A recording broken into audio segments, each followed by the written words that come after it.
experienced so far? Overrated? Worth it? What do you think? Is it gonna pay off? Still questioning? All right, we got a presentation today, but we'll continue on with motivation. What did we learn in last class about motivation? We say, hey, we don't completely understand, it's very complex. A couple sort of theories that we have about what creates motivation, right? This need to act, these drives, things that pull us in one direction, push us in another direction. We said maybe one theory could be an instinctual one. Maybe we understand that motives and drives and ambitions are instinctual. But the competing argument against that would be, well, by definition, instincts are unlearned, tend to be very unconscious, right? Babies know how to suckle straight out of the womb. So obviously I want to talk on that. So I don't know, maybe the instinctual theory doesn't really fly. We say drive reduction theory, right? We say, hey, we do have these urges, right, that we may not completely understand. And it pushes us in one direction, but we may go to a point to where we feel uncomfortable, we go past the threshold.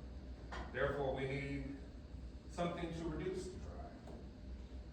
Right? So, for example, if we are hungry, we are driven to eat, and food reduces the drive to eat.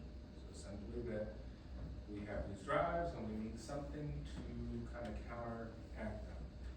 The other one can be sort of optimal drive theory, which means that, hey, we all like optimal pleasure, that we're driven to have optimal pleasure, whatever it is that we're doing, like we're trying to achieve goals, motivations, emotions, feelings, but that we also can go too far, and we get to a point to where our optimal pleasure crosses some sort of boundary, and we no longer feel good about it.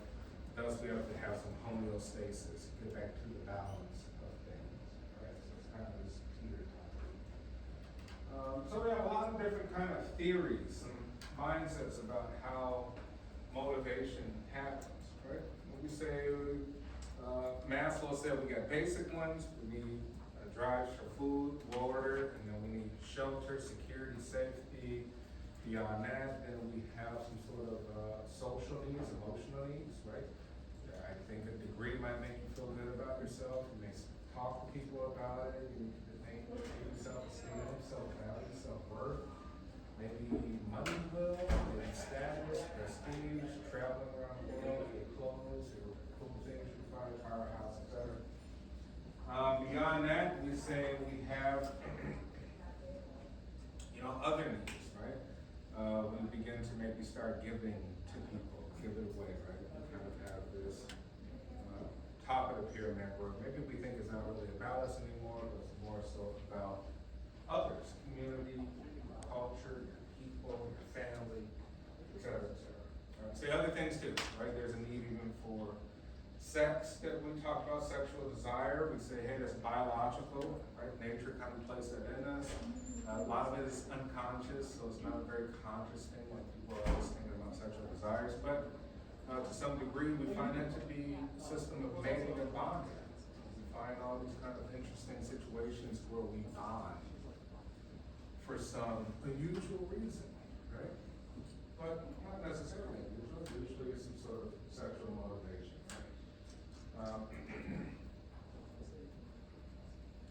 So in what ways is sexual motivation diverse? Diversity of people toward whom sexual desires are directed, right?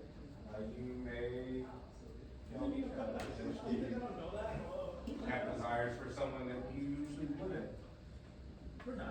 have, or maybe that even your family goes against. Like, my family kind of disagree about this, but I don't disagree about this, right? Different things trigger sexual arousal. Diversity of activation motivated by sexual desires, and different reasons for having sex, right? So what accounts for this diversity, right? Sexual desire, testosterone, which is a sex hormone for men, estrogen, sex hormone for women. So obviously we have chemicals in us that produce produce sex hormones, right, which kind of create drives, arousal, or stimulations to some degree. And in social context, complete with social meaning. Meaning that, hey, we get with people for social reasons. Maybe it is to ensure a healthy family, maybe it's for resources of some kind, maybe it's for status, maybe it's for a look, maybe it's because of culture, all different reasons. We got achievement needs, right? Challenging activities, requiring skill, competent performance.